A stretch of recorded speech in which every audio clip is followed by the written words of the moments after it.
ഇന്ന് നമ്മൾ ഡിസ്കസ് ചെയ്യാൻ പോകുന്നത് ആന്റി വൈറൽ ഡ്രഗ്സ് എന്നുള്ള ഒരു ടോപ്പിക്കാണ്. ഫാർമക്കോളജിയിൽ ഡ്രഗ്സ് ആക്ടിങ് അല്ലെങ്കിൽ കീമോതെറാപ്പി എന്ന് പറയുന്ന യൂണിറ്റിൽ വരുന്ന ഇമ്പോർട്ടൻ്റ് ആയിട്ടുള്ള ഒരു ടോപ്പിക്കാണ്. So this is the learning objective of today session. After the session, you will be able to understand, describe and write about the definition, classification, mechanism of action, ADR and uses of antiviral drugs. So, before starting the classification of antiviral drug or definition of antiviral drugs, ഇതുവരെ നമ്മൾ discuss ചെയ്തിട്ടുള്ള anti microbial drug എന്ന് വളരെ different ആയിട്ടുള്ള ഒരു class of drug ആണ്. Anti microbial drug എന്ന് വളരെ ഡിഫറെൻ്റ് ആയിട്ടുള്ള ഒരു ക്ലാസ് ഓഫ് ഡ്രഗ് ആണ് ആന്റി വൈറൽ ഡ്രഗ്. അത് എന്തുകൊണ്ടാണെന്ന് ചോദിച്ചു കഴിഞ്ഞാൽ വൈറസ് ബാക്കിയുള്ള ഓർഗാനിസത്തിൽ നിന്ന് ഡിഫറെൻ്റ് ആയിട്ട് നിൽക്കുന്നത് കൊണ്ടാണ്. ഇതിന്റെ ഡീറ്റെയിൽ ആയിട്ടുള്ള മൈക്രോബയോളജി നിങ്ങൾ മൈക്രോബയോളജിയിൽ പഠിച്ചിട്ടുണ്ടാവും എന്ന് വിചാരിക്കുന്നു. വൈറസിനെ കുറിച്ച് പറയുന്ന സമയത്ത് വൈറസിന് ബാക്കിയുള്ള മൈക്രോ ഓർഗാനിസത്തിൽ നിന്ന് യുണീക്ക് ആയിട്ട് നിൽക്കുന്ന ഒരു ക്യാരക്ടറിസ്റ്റിക്സ് എന്ന് പറയുന്നത് ദേ ആർ ഒബ്ലിക്കേറ്റീവ് പാരസൈറ്റ്സ് എന്നുള്ളതാണ്. We cannot culture the virus in an culture media or anything like that. Any virus need an animal or tissue cell. Living tissue നിർബന്ധമായിട്ട് ഉണ്ടാവേണ്ട ഒരു സാധനമാണ് ഒരു വൈറസ് എന്ന്. എങ്കിൽ മാത്രമാണ് വൈറസിന് റെപ്ലിക്കേറ്റ് ചെയ്യാനോ റീപ്രൊഡ്യൂസ് ചെയ്യാനോ പറ്റൂ. They do not have life without an host cell and they do not have any kind of enzyme or any cell parts for the replication of the virus. അപ്പോൾ അതിന് സ്വന്തമായിട്ട് ഒരു എൻസൈമോ അതിൻ്റെ ഡിഫറെൻ്റ് ആയിട്ടുള്ള body പാർട്സുകളോ ribosome പോലെയുള്ള സാധനങ്ങളൊന്നും ഇല്ലാത്ത ഒരു മൈക്രോ ഓർഗാനിസമാണ് വൈറസ് എന്ന്. So virus will always depend on the enzyme as well as cell part of the host cell to replicate. Okay, ഇത്രയും കാര്യങ്ങളൊക്കെ നിങ്ങൾ മൈക്രോബയോളജിയിൽ പഠിച്ചിട്ടുണ്ടാവും വിചാരിക്കുന്നു. There are two life cycle for virus, lytic cycle and lysogenic cycle. Okay, so lytic cycle എന്ന് പറയുന്ന സമയത്ത് after the replication virus will lysis the host cell and it will release their progeny. In case of lysogenic cycle they will not lyses the host cell. Host സെല്ലിന്റെ lysis ഉണ്ടാവുന്നുണ്ടോ ഇല്ലേ എന്നുള്ളതിനനുസരിച്ചിട്ടാണ് lytic cycle lysogenic cycle എന്ന് പറഞ്ഞിട്ട് നമ്മളതിനെ classify ചെയ്യുന്നത്. Okay, so ഇതാണ് general ആയിട്ടുള്ള റീപ്രൊഡക്ഷന്റെ ഒരു സ്ട്രക്ചർ അല്ലെങ്കിൽ മൾട്ടിപ്ലിക്കേഷന്റെ ഒരു സ്ട്രക്ചർ. ഞാൻ അതിന്റെ ഒരു അനിമേഷൻ വീഡിയോ കാണിക്കാം. ഇതാണ് നമ്മൾ സാധാരണ ഒരു വൈറസിനായി നമ്മൾ ബാക്ടീരിയോഫേജിന്റെ ഷേപ്പിലാണ് നമ്മൾ അതിനെ റെക്ടിഫൈ ചെയ്യുക. അപ്പോൾ അത് അറ്റാച്ച് ചെയ്യും, സർഫസിൽ അറ്റാച്ച് ചെയ്യും. അറ്റാച്ച് ചെയ്ത് കഴിഞ്ഞാൽ വൈറസിന്റെ അകത്തുള്ള ജനറ്റിക് മെറ്റീരിയൽ ഹോസ്റ്റ് സെല്ലിന്റെ അകത്തോട്ട് ആ ജനറ്റിക് മെറ്റീരിയലിനെ പെനട്രേറ്റ് ചെയ്യും. ഇത് വൈറൽ DNA ആണ്, ഇത് സെല്ലിന്റെ അകത്തുള്ള DNA ആണ്, ബാക്ടീരിയൽ സെല്ലിന്റെ DNA ആണ്. ഈ വൈറൽ DNA റെപ്ലിക്കേറ്റ് ചെയ്ത് ഈ സെല്ലിന്റെ അകത്ത് വൈറസ് ഹോസ്റ്റ് സെല്ലിന്റെ മെഷീനറീസുകൾ യൂസ് ചെയ്തിട്ട്, ഹോസ്റ്റ് സെല്ലിന്റെ റൈബോസോമും ഹോസ്റ്റ് സെല്ലിന്റെ ഡിഫറെൻ്റ് ആയിട്ടുള്ള എൻസൈംസുകളൊക്കെ യൂസ് ചെയ്തിട്ട് വൈറസിന്റെ ബോഡി പാർട്സുകൾ സിന്തസിസ് ചെയ്യാനും അവസാനം ഈ പറയുന്ന ഹോസ്റ്റ് സെല്ലിന്റെ സെൽവാള് ബ്രേക്ക് ചെയ്തിട്ട് ഈ ബാക്ടീരിയൽ സെല്ല് പുറത്തോട്ട് റിലീസ് ചെയ്യുകയും ചെയ്യും. ഓക്കെ, ഇതാണ് ലൈറ്റിക് സൈക്കിളിൽ നടക്കുന്ന ഒരു പ്രോസസ്സ് എന്ന് പറയുന്നത്. വൈറൽ ജീനോം ഹോസ്റ്റ് സെല്ലിന്റെ അകത്തോട്ട് കടക്കും, പിന്നെ ഹോസ്റ്റ് സെല്ലിന്റെ ജനറ്റിക് മെറ്റീരിയലിനെ ടേക്ക് ഓവർ ചെയ്യും. ടേക്ക് ഓവർ ചെയ്തതിനു ശേഷം ഈ ഹോസ്റ്റ് സെല്ലിന്റെ ജനറ്റിക് മെറ്റീരിയലും ഹോസ്റ്റ് സെല്ലിന്റെ ഡിഫറെൻ്റ് ആയിട്ടുള്ള പാർട്സുകളും യൂസ് ചെയ്തിട്ട് ഹോസ്റ്റ് സെല്ലിന്റെ അകത്ത് വെച്ചിട്ട് വൈറസിന്റെ ഡിഫറെൻ്റ് ആയിട്ടുള്ള ബോഡി പാർട്ടുകൾ സിന്തസിസ് ചെയ്യും, അത് അസംബ്ലി ചെയ്യും. അസംബ്ലി ചെയ്തതിന് ശേഷം അത് ഫുൾ ഒരു വൈറസ് ആയിട്ട് മെച്ചുറേറ്റ് ചെയ്യും. വൈറസ് മെച്ചുറേറ്റ് ചെയ്ത് കഴിഞ്ഞ് കഴിഞ്ഞാൽ ഹോസ്റ്റ് സെല്ലിന്റെ സെൽവാള് ലൈസിസ് ചെയ്ത് പുറത്തോട്ട് വരും. ഇതിനെയാണ് ലൈറ്റിക് സൈക്കിൾ എന്ന് പറയുന്നത്. ഓക്കെ, അപ്പൊ ഇതാണ് നമ്മൾ ഈ സ്റ്റെപ്പിൽ നമ്മൾ പറയുന്നത്. എന്തുകൊണ്ടാണ് ഇത് പറയുന്നത് വെച്ച് കഴിഞ്ഞാൽ വൈറസിന്റെ ആന്റി വൈറൽ ഡ്രഗ്സുകൾ ആക്ട് ചെയ്യുന്നത് ഈ പറയുന്ന സ്റ്റെപ്പുകളിലാണ് എന്നുള്ളത് കൊണ്ടാണ് ഈ സ്റ്റെപ്സുകളൊക്കെ ഞാനിപ്പോൾ ഫാർമക്കോളജി ക്ലാസ്സിൽ എക്സ്പ്ലെയിൻ ചെയ്തുകൊണ്ടിരിക്കുന്നതെന്ന് മനസ്സിലാക്കാം. Okay, so first they will attach. So some drugs will prevent this kind of attachment. അതാണ് ഒരു ക്ലാസ് ഓഫ് ഡ്രഗ് ഉണ്ടാവുക. Then once it attach, viral genetic material host സെല്ലിന്റെ അകത്തോട്ട് അതിനെ ഇൻജെക്ട് ചെയ്യും. അതിനെയാണ് പെനട്രേഷൻ എന്ന് പറയുന്നത്, അടുത്ത സ്റ്റെപ്പ് എന്ന് പറയും. അതിന്റെ അകത്ത് കയറി കഴിഞ്ഞ് കഴിഞ്ഞാൽ ജനറ്റിക് മെറ്റീരിയൽ, വൈറസിന്റെ ജനറ്റിക് മെറ്റീരിയൽ ഹോസ്റ്റ് സെല്ലിന്റെ അകത്തുള്ള ജനറ്റിക് മെറ്റീരിയലിനെ ടേക്ക് ഓവർ ചെയ്ത് ഹോസ്റ്റ് സെല്ലിന്റെ അകത്ത് വെച്ച് വൈറസിന്റെ ഡിഫറെന്റ് ആയിട്ടുള്ള ബോഡി പാർട്സുകൾ സിന്തസിസ് ചെയ്യും. അതിന്റെ അകത്ത് ഡിഫറെന്റ് ആയിട്ട് സിന്തസിസ് ചെയ്തിട്ടുള്ള ഡിഫറെന്റ് ആയിട്ടുള്ള ബോഡി പാർട്സുകൾ അസംബിൾ ചെയ്തിട്ട് ഒരു വൈറൽ ജനറ്റിക് അല്ലെങ്കിൽ വൈറൽ മെച്ചുവേർഡ് വൈറസ് ആയിട്ട് മാറും. മെച്ചുവർ ആയി കഴിഞ്ഞ് കഴിഞ്ഞാൽ സെൽവാള് ലൈസിസ് ചെയ്തിട്ട് റിലീസ് ചെയ്യും. ഓക്കെ, അപ്പൊ ഇതാണ് നോർമൽ ആയിട്ടുള്ള ഒരു ലൈറ്റിക് സൈക്കിൾ എന്ന് പറയുന്നത്. ഇനി രണ്ടാമത്തെ ടൈപ്പ് സൈക്കിൾ എന്ന് പറഞ്ഞാൽ ലൈസോജനിക് സൈക്കിൾ ആണ്. ഈ സമയത്ത് ഇതിന്റെ നേരെ ഓപ്പോസിറ്റ് ആണ്. ഇതിന്റെ അകത്ത് ജനറ്റിക് മെറ്റീരിയൽ വന്നു കഴിഞ്ഞ് കഴിഞ്ഞാൽ ഹോസ്റ്റ് സെല്ലിന്റെ ജനറ്റിക് മെറ്റീരിയലുമായിട്ട് കമ്പൈൻ ചെയ്തിട്ട് ഹോസ്റ്റ് സെല്ല് സാധാരണ മൾട്ടിപ്ലൈ ചെയ്യുന്ന പോലെ തന്നെ ഹോസ്റ്റ് സെല്ലിന്റെ അകത്ത് വൈറസിന്റെ ജനറ്റിക് മെറ്റീരിയലുകൾ ഇങ്ങനെ മൾട്ടിപ്ലൈ ചെയ്തുകൊണ്ടിരിക്കും. അവിടെ ഹോസ്റ്റ് സെല്ലിനെ ലൈസ് ചെയ്യുന്നില്ല. ഫൈനലി ആ ഇൻഫെക്ട് ചെയ്ത സെല്ലിനെ കില്ല് ചെയ്യാതെയാണ് വൈറസ് റെപ്ലിക്കേറ്റ് അല്ലെങ്കിൽ വൈറസിന്റെ ജനറ്റിക് മെറ്റീരിയൽ റെപ്ലിക്കേറ്റ് ചെയ്തുകൊണ്ടിരിക്കുന്നത്. ഓക്കെ, ഇതാണ് ഇതിന്റെ ലൈഫ് സൈക്കിളിനെ കുറിച്ച് പറയാനുള്ളത്. ഇനി ആന്റിവൈറൽ ഡ്രഗിന്റെ മെക്കാനിസം ഓഫ് ആക്ഷനിലോട്ട് വരുന്ന സമയത്ത് ചില ഡ്രഗ്സുകൾ, ഇപ്പൊ നമ്മൾ പറഞ്ഞ സ്റ്റെപ്സുകൾ തന്നെ ഇവിടെ വേറൊരു രീതിയിൽ സ്കീമാറ്റിക് ആയിട്ട് റെപ്രസെന്റ് ചെയ്തിട്ടുള്ളതാണ്. ഇത് ഒരു വൈറസ് ആണ് എന്ന് വിചാരിക്കുക. ഈ മുകളിൽ കൊടുത്തിരിക്കുന്നത് വൈറസ് ഒരു ഹോസ്റ്റ് സെല്ലിന്റെ സെൽ മെംബ്രെയിനിലോട്ട് വരുന്ന സമയത്ത് ആദ്യം എന്ത് സംഭവിക്കണം? ഈ വൈറസ് വന്ന് ഇതിന്റെ സെൽ സർഫേസിൽ അറ്റാച്ച് ചെയ്യണം. അറ്റാച്ച് ചെയ്തത് ഫ്യൂസ് ചെയ്യുന്നുണ്ട്. ഫ്യൂസ് ചെയ്തതിനു ശേഷമാണ് അത് പെനട്രേറ്റ് ചെയ്യുന്നത്. ഓക്കെ, അപ്പോൾ ആദ്യത്തെ സ്റ്റെപ്പ്, ഈ ഫ്യൂസിങ് എന്ന് പറയുന്ന സ്റ്റെപ്പിനെ ഇൻഹിബിറ്റ് ചെയ്യുന്ന ചില ഡ്രഗ്സുകൾ ഉണ്ട്. അതാണ് ഫ്യൂഷൻ ഇൻഹിബിറ്റേഴ്സ് എന്ന് പറയുന്നത്. എൻഫുറിറ്റേറ്റ്സ് എന്നൊക്കെ പറയുന്ന ഡ്രഗ്സുകൾ അങ്ങനെയാണ് ആക്ട് ചെയ്യുന്നത്. വൈറസ് ഹോസ്റ്റ് സെല്ലിന്റെ സർഫസിൽ വന്ന് അറ്റാച്ച് ചെയ്യുന്നത്. ഈ വൈറസ് ഹോസ്റ്റ് സെൽ എന്ന് പറയുന്ന സമയത്ത് നമ്മൾ അതിനെ കാണേണ്ടത്, നമുക്കൊരു വൈറൽ ഇൻഫെക്ഷൻ വരുന്ന സമയത്ത് നമ്മളെ ബോഡിയിലുള്ള ഇൻഡിവിജ്വൽ സെല്ലിനെയും വൈറസ് അറ്റാക്ക് ചെയ്യുന്നത് ഈ ഒരു പാത്വേയിലാണ് എന്ന് മനസ്സിലാക്കാം. ഓക്കെ, അങ്ങനെയാണ് അതിനെ കാണേണ്ടത്. അല്ലാതെ ബാക്ടീരിയനെ മാത്രം ഇൻഫെക്ട് ചെയ്യുന്ന സാധനമല്ല വൈറസ് എന്ന് പറയുന്നത്. നമുക്കും വൈറൽ ഇൻഫെക്ഷൻ വരും. നമ്മളെ ബോഡിയിൽ വൈറൽ ഇൻഫെക്ഷൻ വന്നു കഴിഞ്ഞാലും നമ്മളെ സെല്ലിന്റെ അകത്ത് കയറിയിട്ട് വൈറസ് ചെയ്യാൻ പോകുന്ന കാര്യങ്ങൾ ഇത്രയും നേരം നമ്മൾ പറഞ്ഞ കാര്യങ്ങളാണ്. പറയുന്ന സമയത്ത് നമ്മളെ ബോഡിയിൽ വൈറസ് നമ്മളെ സെല്ലിന്റെ അകത്തുള്ള സെൽ മെംബ്രെയിനുമായിട്ട് ഫ്യൂസ് ചെയ്യുന്ന ഈ ഒരു പ്രോസസ്സിനെ ഇൻഹിബിറ്റ് ചെയ്യുന്ന ചില ഡ്രഗ്സുകളുണ്ട്. ഓക്കെ, ഇനി ഫ്യൂസ് ചെയ്തു എന്ന് വിചാരിക്കുക, പെനട്രേറ്റ് ചെയ്തു, ജനറ്റിക് മെറ്റീരിയൽ പെനട്രേറ്റ് ചെയ്തു കഴിഞ്ഞ് കഴിഞ്ഞാൽ അടുത്ത സ്റ്റെപ്പ് എന്ന് പറയുന്നത് അൺകോട്ടിങ്. അൺകോട്ടിങ് എന്ന് പറഞ്ഞാൽ വൈറസിന്റെ ബാക്കിയുള്ള ഭാഗങ്ങളൊക്കെ അൺകോട്ട് ചെയ്തിട്ട് വൈറസിന്റെ ജനറ്റിക് മെറ്റീരിയലിൽ മാത്രം സെല്ലിന്റെ അകത്തോട്ട് പോകുന്ന പരിപാടിനെയാണ് അൺകോട്ടിങ് എന്ന് പറയുന്നത്. ഇനി ഒരിക്കൽ വൈറസിന്റെ ജനറ്റിക് മെറ്റീരിയൽ ഹോസ്റ്റ് സെല്ലിന്റെ അകത്ത് കയറി കഴിഞ്ഞ് കഴിഞ്ഞാൽ ആ വൈറൽ RNA, യൂഷ്വലി വൈറസുകളൊക്കെ RNA വൈറസസുകളാണ്. ആ വൈറൽ RNA ഹോസ്റ്റ് സെല്ലിന്റെ DNA ആക്കി മാറ്റുന്നതിന് ഒരു പ്രോസസ്സിനെ പറയുന്ന പേരാണ് റിവേഴ്സ് ട്രാൻസ്ക്രിപ്ഷൻ എന്ന് പറയും. ഓക്കെ, അടുത്തൊരു important class of drug act ചെയ്യുന്നത് ഇവിടെയാണ്. വൈറൽ RNA വൈറൽ DNA ആക്കി മാറ്റാം. RNA സിംഗിൾ സ്റ്റാൻഡേർഡ് ആണ്, DNA ഡബിൾ സ്റ്റാൻഡേർഡ് ആണ്. സാധാരണഗതിയിൽ DNA RNA ആക്കി മാറ്റുന്ന പ്രോസസ്സ് നമ്മൾ പഠിച്ചിട്ടുണ്ട്. അതിനെയാണ് ട്രാൻസ്ക്രിപ്ഷൻ എന്ന് പറയുന്നത്. ട്രാൻസ്ക്രിപ്ഷൻ മെസ്സഞ്ചർ RNA പ്രോട്ടീൻ ആക്കി മാറ്റുന്ന പ്രോസസ്സ് നമ്മൾ പഠിച്ചിട്ടുണ്ട്. അതിനെ ട്രാൻസ്ലേഷൻ എന്ന് പഠിച്ചിട്ടുണ്ട്. എപ്പോഴാണോ RNA DNA ഉണ്ടാക്കുന്നത് ആ പ്രോസസ്സിനെയാണ് റിവേഴ്സ് ട്രാൻസ്ക്രിപ്ഷൻ എന്ന് പറയുന്നത്. ആ ഒരു പ്രോസസ്സിന് ഹെൽപ്പ് ചെയ്യുന്ന എൻസൈമിനെ പറയുന്ന പേരാണ് റിവേഴ്സ് ട്രാൻസ്ക്രിപ്റ്റേഴ്സ് എന്ന് പറയുന്ന എൻസൈം. ഓക്കെ, ഇങ്ങനെ റിവേഴ്സ് ട്രാൻസ്ക്രിപ്റ്റേഴ്സ് എന്ന് പറയുന്ന എൻസൈം ഉണ്ടായത് കൊണ്ട് മാത്രമാണ് വൈറൽ RNA വൈറൽ DNA ആക്കി മാറ്റുന്നത്.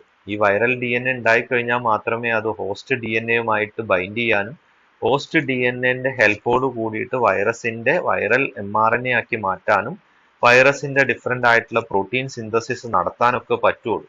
അപ്പോൾ ഈ വൈറൽ DNA ആക്കി മാറ്റുന്ന പ്രോസസ്സിനെ ഇൻഹിബിറ്റ് ചെയ്യുന്ന കുറച്ച് ഡ്രഗ്സുകളാണ് ന്യൂക്ലിയോസൈഡ് റിവേഴ്സ് ട്രാൻസ്ക്രിപ്റ്റേസ് ഇൻഹിബിറ്റേഴ്സും നോൺ ന്യൂക്ലിയോസൈഡ് റിവേഴ്സ് ട്രാൻസ്ക്രിപ്റ്റേസ് ഇൻഹിബിറ്റേഴ്സും. ഇതൊക്കെ നമ്മൾ വൈറസിന്റെ ആന്റിവൈറൽ ഡ്രഗിന്റെ ക്ലാസിഫിക്കേഷനിൽ എന്താണെന്ന് നമ്മൾ പറയും. ഓക്കെ, ഇനി ഒരിക്കൽ ഈ പ്രോസസ്സും സക്സസ്ഫുൾ ആയിട്ട് വൈറസ് കംപ്ലീറ്റ് ചെയ്തു എന്ന് വിചാരിക്കുക. അവിടെയും നമുക്ക് ഡ്രഗ് കൊടുക്കാൻ പറ്റിയില്ല, അപ്പോഴും നമ്മൾ അറിഞ്ഞില്ല വൈറൽ ഇൻഫെക്ഷൻ വന്നിട്ടുണ്ട് എന്നുള്ളത്. അങ്ങനെയാണെന്നുണ്ടെങ്കിൽ ആ വൈറൽ DNA ഹോസ്റ്റ് DNAയുമായിട്ട് ഇന്റഗ്രേറ്റ് ചെയ്യും. അവിടെ ട്രാൻസ്ക്രിപ്ഷൻ നടക്കും, ട്രാൻസ്ലേഷൻ നടക്കും, വൈറസിന്റെ ഡിഫറെന്റ് ആയിട്ടുള്ള പ്രോട്ടീൻ സിന്തസിസ് അവിടെ നടക്കും. പ്രോട്ടീൻ സിന്തസിസ് നടന്നതിന് ശേഷം ആ സാധനങ്ങളെല്ലാം കൂടി അസംബിൾ ചെയ്ത് വൈറസ് ആയിട്ട് മെച്ചുറേറ്റ് ചെയ്യും. ഈ മെച്ചുറേറ്റ് ചെയ്യുന്ന സമയത്ത് അവിടെ ആവശ്യമായിട്ടുള്ള ഒരു എൻസൈമാണ് HIV പ്രോട്ടിയേസ് എന്ന് പറയുന്ന എൻസൈം. HIV പ്രോട്ടിയേസ് എന്ന് പറയുന്ന എൻസൈം. അപ്പൊ ഈ ഒരു HIV പ്രോട്ടിയേസ് എൻസൈമിനെ ഇൻഹിബിറ്റ് ചെയ്യുന്ന ഒരു ക്ലാസ് ഓഫ് ഡ്രഗ് ആണ് പ്രോട്ടിയേസ് ഇൻഹിബിറ്റേഴ്സ് എന്ന് പറയുന്ന ഡ്രഗ്. ഓക്കെ, അപ്പൊ ഇതാണ് ഒരു ടൈപ്പ്, ഒരു ഫ്ലോ ചാർട്ട്. അതേപോലെ തന്നെ ഇവിടെയും വൈറൽ അഡ്സോപ്ഷൻ ഇൻഹിബിറ്റ് ചെയ്യുന്ന ചില ഡ്രഗ്സുകൾ നമ്മൾ പറഞ്ഞു, എൻഫ്യൂറോട്ടൈഡ്സ് പറഞ്ഞു, പെനട്രേഷൻ നടന്നു ഈ അൺകോട്ടിംഗ് എന്ന് പറയുന്ന പ്രോസസ്സ്, ഈ അൺകോട്ടിംഗ് എന്ന് പറയുന്ന പ്രോസസ്സിനെ ഇൻഹിബിറ്റ് ചെയ്യുന്ന അടുത്തൊരു ക്ലാസ് ഓഫ് ഡ്രഗ് ഉണ്ട്, അതാണ് അമൻഡാഡിൻ എന്ന് പറയുന്ന ആന്റി ഇൻഫ്ലുവൻസ ഡ്രഗ്. ഓക്കെ, ഇനി അടുത്തതാണ് ഇയർലി പ്രോട്ടീൻ സിന്തസിസ്. അഗെയിൻ ഇവിടെ നമ്മൾ പറഞ്ഞ സാധനങ്ങളൊക്കെ തന്നെ ഇവിടെയും വരും. പ്രോട്ടീൻ സിന്തസിസിനെ ഇൻഹിബിറ്റ് ചെയ്യുന്ന ഡ്രഗ്സുകൾ ഫാമിവിറിസൻ എന്ന് പറയുന്ന ഡ്രഗ്സ് ഇൻഹിബിറ്റ് ചെയ്യുന്നുണ്ട്. അതുപോലെ തന്നെ ന്യൂക്ലിക് ആസിഡ് സിന്തസിസിനെ ഇൻഹിബിറ്റ് ചെയ്യുന്ന ഡ്രഗ്സുകൾ, അതാണ് nucleoside and non nucleoside reverse transcriptase inhibitors എന്ന് പറയുന്നത്. പ്രോട്ടിയേസ് ഇൻഹിബിറ്റേഴ്സ് ആയിട്ടുള്ള ഡ്രഗ്സുകളുണ്ട്. പാക്കേജിങ് ആൻഡ് അസംബ്ലിനെ ബ്ലോക്ക് ചെയ്യുന്ന ഡ്രഗ്സുകളുണ്ട്, റിഫാംബിൻ പോലെയുള്ള ഡ്രഗ്സുകൾ. അതുപോലെ വൈറൽ റിലീസിനെ ഇൻഹിബിറ്റ് ചെയ്യുന്ന ചില ഡ്രഗ്സുകളുണ്ട്, അതാണ് ആന്റി ഇൻഫ്ലുവൻസ ഡ്രഗ്സുകളൊക്കെ ആയിട്ടുള്ള ഡ്രഗ്സുകൾ. അപ്പൊ ഇതാണ് ബേസിക് ആയിട്ട് ഓവറോൾ ആയിട്ട് ഒരു ആന്റിവൈറൽ ഡ്രഗിന്റെ മെക്കാനിസം ഓഫ് ആക്ഷൻ നമുക്ക് പറയാൻ പറ്റും, ഒരു ഫ്ലോ ചാർട്ട് ആയിട്ട് എക്സ്പ്ലെയിൻ ചെയ്യും. ഇനി നമുക്ക് ഇതിന്റെ ക്ലാസിഫിക്കേഷൻ ഡിസ്കസ് ചെയ്യാം. മെയിൻ ആയിട്ട് ആന്റിവൈറൽ ഡ്രഗിനെ രണ്ടായിട്ടാണ് ക്ലാസിഫൈ ചെയ്തിട്ടുള്ളത്. Okay, antiviral drug, non retro viral antiviral ഡ്രഗ്സുകളും ആന്റി റിട്രോ വൈറൽ ഡ്രഗ്സുകളും. അതായത് റിട്രസ് വൈറസിനെ ഇൻഹിബിറ്റ് ചെയ്യുന്ന ഡ്രഗ്സുകളും നോൺ റിട്രസ് വൈറസിനെ ഇൻഹിബിറ്റ് ചെയ്യുന്ന ഡ്രഗ്സുകളും. ഈ നോൺ റിട്രോ വൈറൽ ആന്റിവൈറൽ ഡ്രഗിനുള്ള എക്സാമ്പിൾ ആണ് ആന്റി ഹെർപ്പിസ് വൈറസ് ഡ്രഗ്സ് എന്ന് പറയുന്നത്. ഇപ്പൊ ഹെർപ്പിസ് സോസ്റ്റർ പോലെയുള്ള ഹെർപ്പിസിന്റെ ക്ലാസ്സിൽ വരുന്ന വൈറസിനെ ഇൻഹിബിറ്റ് ചെയ്യുന്ന ഡ്രഗ്സ് ഡോക്സറുഡിൻ, ട്രൈഫ്ലൂറിഡിൻ, അസൈക്ലോവിർ, വാൽസൈക്ലോവിർ, ഫാംസിക്ലോവിർ, ഗാൻസിക്ലോവിർ, ഇങ്ങനെയുള്ള ഡ്രഗ്സുകളൊക്കെയാണ് ഇതിനുള്ള എക്സാമ്പിൾ. അടുത്തതാണ് anti influenza virus, amantadine, rimantadine, oseltamivir, zanamivir പോലെയുള്ള ഡ്രഗ്സുകൾ. ഈ ആന്റി ഹെപ്പറ്റൈറ്റിസ് അല്ലെങ്കിൽ നോൺ സെലക്റ്റീവ് ആന്റിവൈറൽ ഡ്രഗ്സ്, ഹെപ്പറ്റൈറ്റിസിന് മാത്രമായിട്ട് വീക്ക് മാത്രമായ ലാമിവുഡിൻ, അഡിഫോക്സിൻ, ലിപ്പിവോക്സിൽ, tenofovir. For hepatitis C ribavirin അല്ലെങ്കിൽ ഇന്റർഫെറോൺ ആൽഫ, ഇതൊക്കെയാണ് ആന്റി ഹെപ്പറ്റൈറ്റിസ് വൈറൽ ഡ്രഗ്സ് എന്ന് പറയുന്നത്. ഇനി ആന്റി റിട്രോ വൈറസ്, റിട്രോ വൈറസിനെ ഇൻഹിബിറ്റ് ചെയ്യുന്ന ഡ്രഗ്സുകൾ, അതിന്റെ ക്ലാസിഫിക്കേഷൻ അനുസരിച്ച് അതിനെ വീണ്ടും ക്ലാസിഫൈ ചെയ്തിട്ടുണ്ട്. ന്യൂക്ലിയോസൈഡ് റിവേഴ്സ് ട്രാൻസ്ക്രിപ്റ്റേഴ്സ് ഇൻഹിബിറ്റേഴ്സ് അല്ലെങ്കിൽ NRTS എന്ന് പറഞ്ഞിട്ടുള്ള ഡ്രഗ്സുകൾ, സിഡോവുഡിൻ, ഡിഡാനോസിൻ, സ്റ്റാവുഡിൻ, ലാമുവുഡിൻ, അബാക്കാവിർ പോലെയുള്ള ഡ്രഗ്സുകളൊക്കെയാണ്.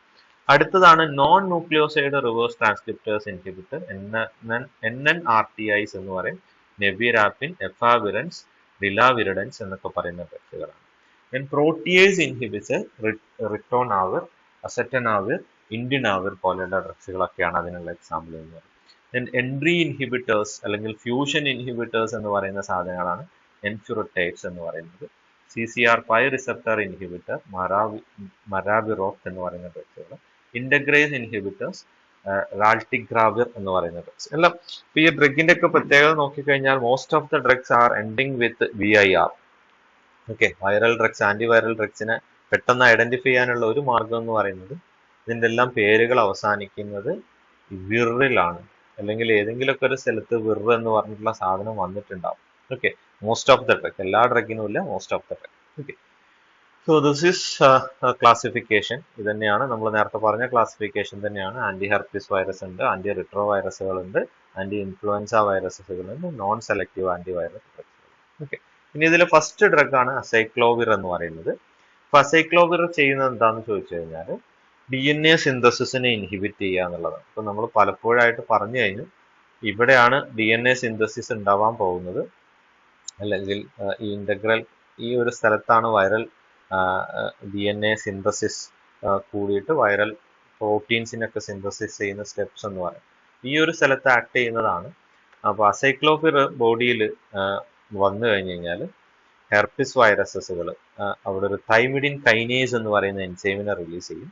അത് അസൈക്ലോവിറിനെ അസൈക്ലോവിർ മോണോഫോസ്ഫേറ്റ് ആക്കി മാറ്റും.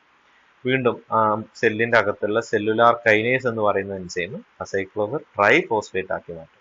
ഈ ട്രൈഫോസ്ഫേറ്റിന്റെ പ്രത്യേകത എന്ന് പറയുന്നത് ദേ will inhibit the herpes virus DNA polymerase.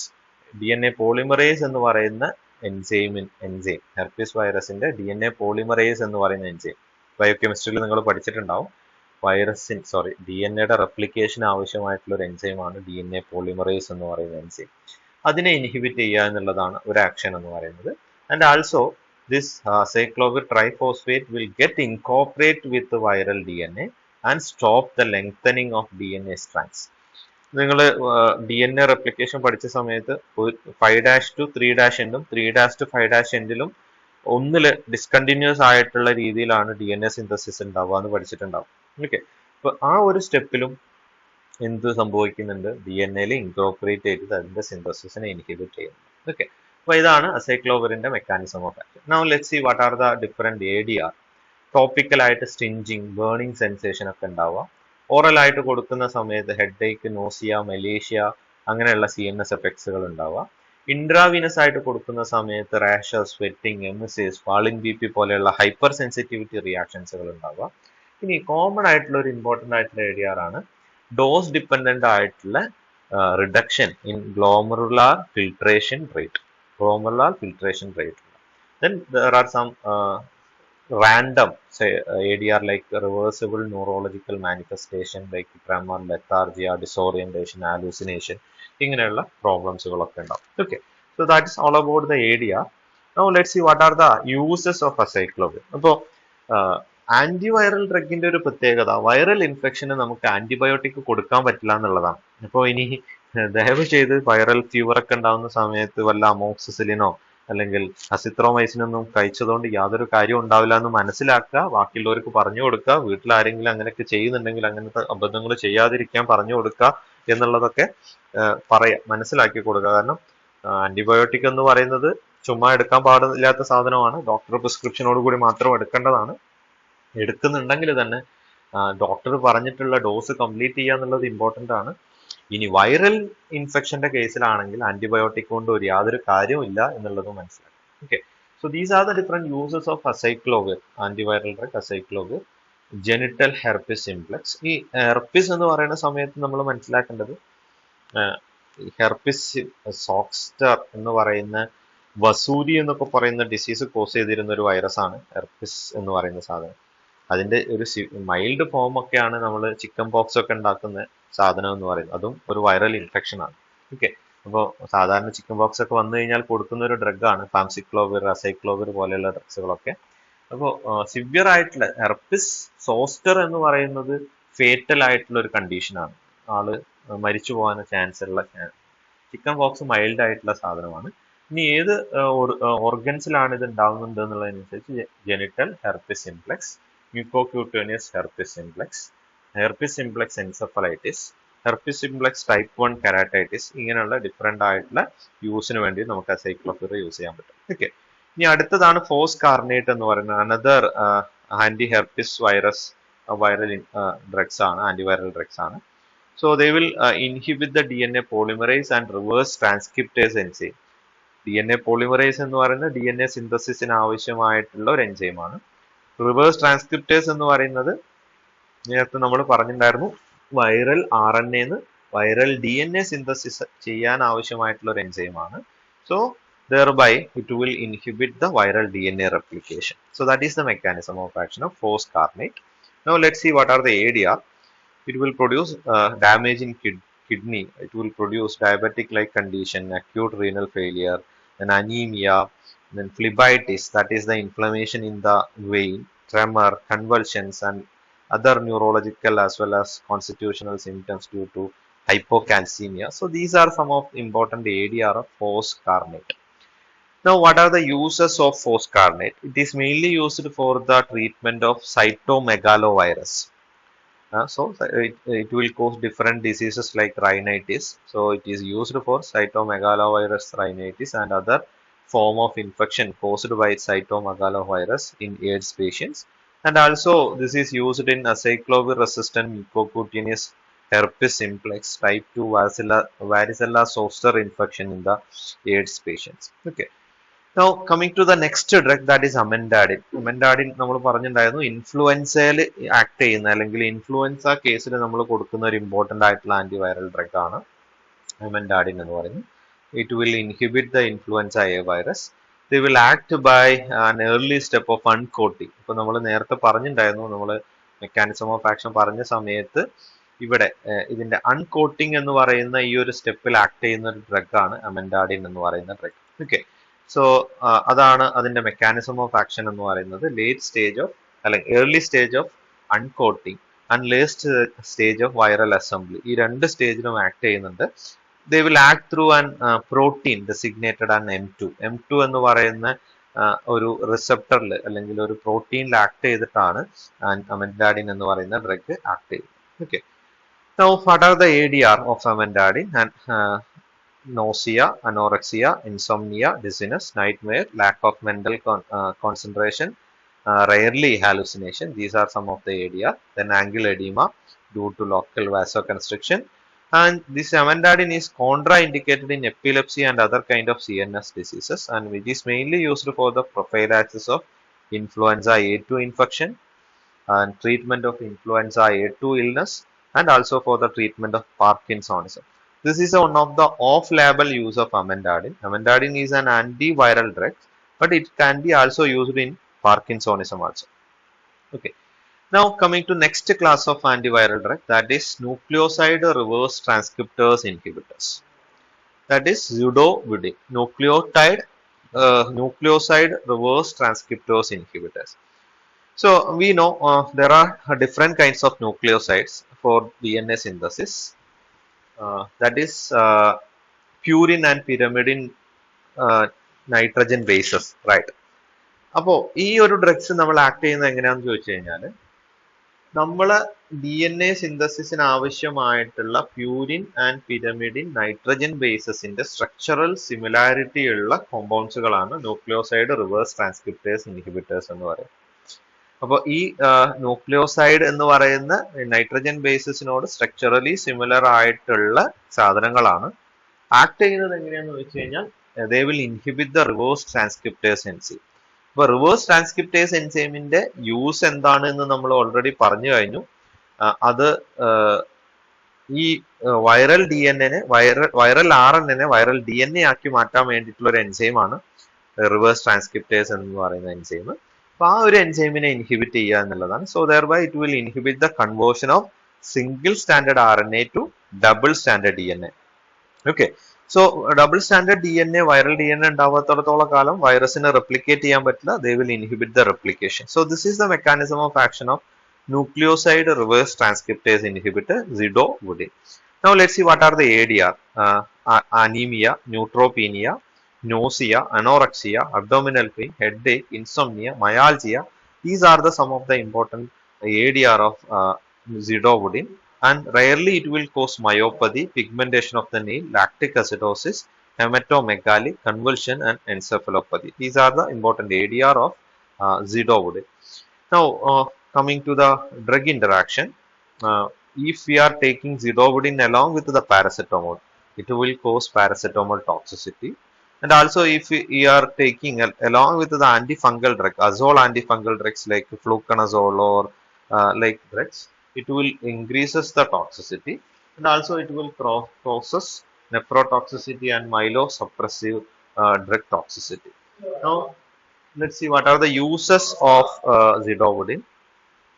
It is mainly used for the treatment of retrovirus. ഇപ്പോൾ റിട്രോവൈറസിനുള്ള ഇമ്പോർട്ടൻ്റ് ആയിട്ടുള്ള ഒരു എക്സാമ്പിൾ ആണ് HIV വൈറസ് എന്ന് പറയുന്നത്. Okay, human immuno deficiency virus എന്ന് പറയുന്നത് HIV വൈറസ് റിട്രോവൈറസിനുള്ള ഒരു ഇമ്പോർട്ടൻ്റ് ആയിട്ടുള്ള ഒരു എക്സാമ്പിൾ ആണ്. അപ്പോൾ ഈ HIV ട്രീറ്റ്മെന്റിന് യൂസ് ചെയ്യുന്ന ഒരു one of the important class of drug is nucleoside reverse transcriptase inhibitors. So anti retroviral തെറാപ്പിയിൽ യൂസ് ചെയ്യുന്ന ഒരു കോമ്പിനേഷൻ ഡ്രഗ് ആണ് ന്യൂക്ലിയോസൈഡ് റിവേഴ്സ് ട്രാൻസ്ക്രിപ്റ്റേസ് ഇൻഹിബിറ്റർ എന്ന് പറയുന്നത്. ഓക്കെ, ഇനി അടുത്ത ഡ്രഗ് ആണ് non nucleoside reverse transcriptase inhibitors എന്ന് പറയുന്നത്. സോ ഇവിടെ ഡിഫറൻസ് എന്ന് പറയുന്നത് ന്യൂക്ലിയോസൈഡ് റിവേഴ്സ് ട്രാൻസ്ക്രിപ്റ്റേസ് ഇൻഹിബിറ്റേഴ്സും നോൺ ന്യൂക്ലിയോസൈഡ് റിവേഴ്സ് ട്രാൻസ്ക്രിപ്റ്റേസ് ഇൻഹിബിറ്റേഴ്സും രണ്ടും റിവേഴ്സ് ട്രാൻസ്ക്രിപ്റ്റേസ് എൻസൈമിനെ ഇൻഹിബിറ്റ് ചെയ്യുന്നതാണ്. പിന്നെ എന്താണ് ഡിഫറൻസ് എന്ന് ചോദിച്ചു കഴിഞ്ഞാൽ, they are not structurally similar, they are nucleoside unrelated compound.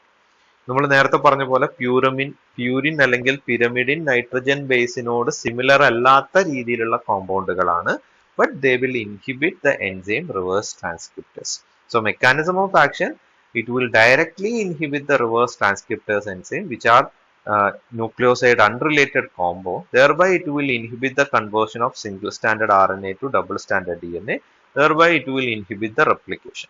Now, examples include nevirapine and efavirenz are example for non-nucleoside reverse transcriptase inhibitors. Now, let's see what are the ADR. ADR of nevirapine include if you are using it, it will cause nausea and headache, rashes. Then sometimes there will be some kind of skin reaction which are severe, and fever and rise in transaminase, which is a dose dependent ADR. Dose കൂടുന്നതിനനുസരിച്ച് കൂടുന്നതാണ്. And this is one of the important hepatotoxic drug. ഹെപ്പാറ്റോടോക്സിസിറ്റി ഉണ്ടാക്കുന്ന ഒരു ഡ്രഗും കൂടിയാണ് നെവിറാപ്പിൻ എന്ന് പറയുന്നത്. Okay, അടുത്തതാണ് എഫാവിറൻസ് എന്ന് പറയുന്നത്.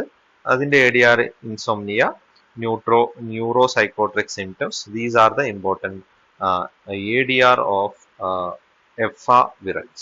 Okay, now coming to next class of drug, that is protease inhibitors, including saquinavir and indinavir.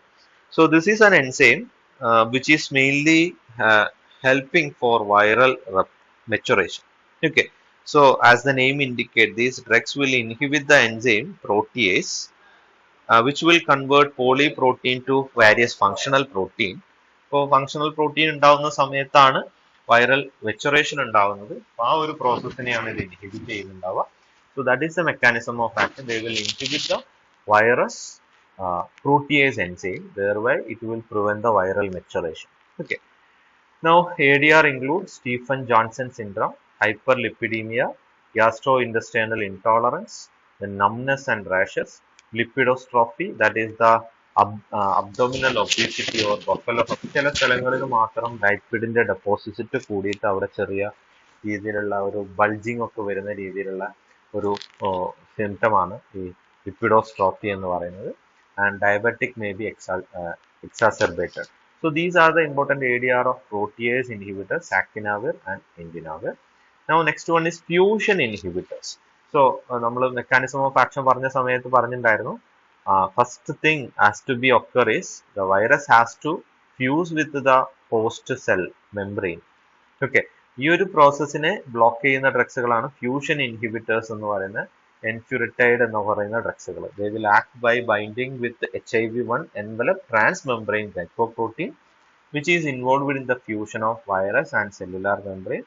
So fusion of two membrane is thus prevented, and thereby it will prevent the entry of virus into cell will be blocked. So that is the mechanism of action. They will block the entry of virus into the host membrane, host cell membrane.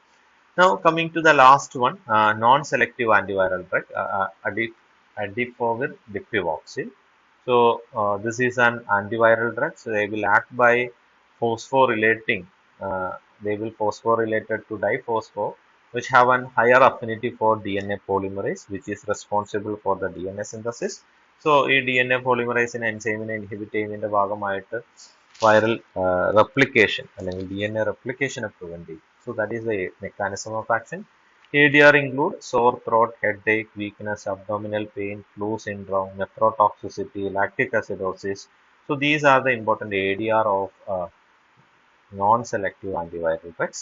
And uses include chronic hepatitis, hepatitis B, and also used in lamivudine resistant cases of chronic hepatitis, and also in concurrent HIV infections. So this is the use of adifovir dipivoxil, which is a non-selective antiviral drugs. And these are some special antiviral drugs which is used for avian flu and swine flu. നമ്മൾ പക്ഷിപ്പനി, പന്നിപ്പനി എന്നൊക്കെ കേട്ടിട്ടുണ്ടാവും. H1N1 അതുപോലെ H5N1 എന്നൊക്കെ പറഞ്ഞ് കേട്ടിട്ടുള്ള ഒരു diseases ആണ് ഈ avian flu and swine flu എന്ന് പറയുന്ന സാധനങ്ങൾ. അപ്പോൾ അതിനെ ട്രീറ്റ് ചെയ്യാൻ വേണ്ടിയിട്ട് യൂസ് ചെയ്യുന്ന ഡ്രഗ്സുകളാണ് ഓസ്റ്റിലാമാവിർ ആൻഡ് സനാമാവിർ എന്ന് പറയുന്ന രണ്ട് ഡ്രഗ്സുകൾ. ADR include nausea, abdominal pain due to gastric irritation, headache, weakness, then diarrhea, skin reaction. These are the ADR for oseltamivir and zanamivir. And uses include influenza, used in treatment of influenza A as well as influenza B, and also bird flu H5N1 and swine flu H1N1 viruses. So that's all about the antiviral drugs. ഇപ്പോൾ ഇത് സ്ഥിരമായിട്ട് ചോദിച്ചു കണ്ടിട്ടുള്ളതാണ്. ഏതെങ്കിലും ഒരു ഡ്രഗിന്റെ പേരെടുത്തിട്ടോ അല്ലെങ്കിൽ antiviral drug എന്ന് general ആയിട്ടൊക്കെ പലപ്പോഴും ക്വസ്റ്റ്യൻ ചോദിച്ച് കണ്ടിട്ടുള്ള ഒരു പോർഷൻ ആണ്. So hope it is clear. Thank you for watching.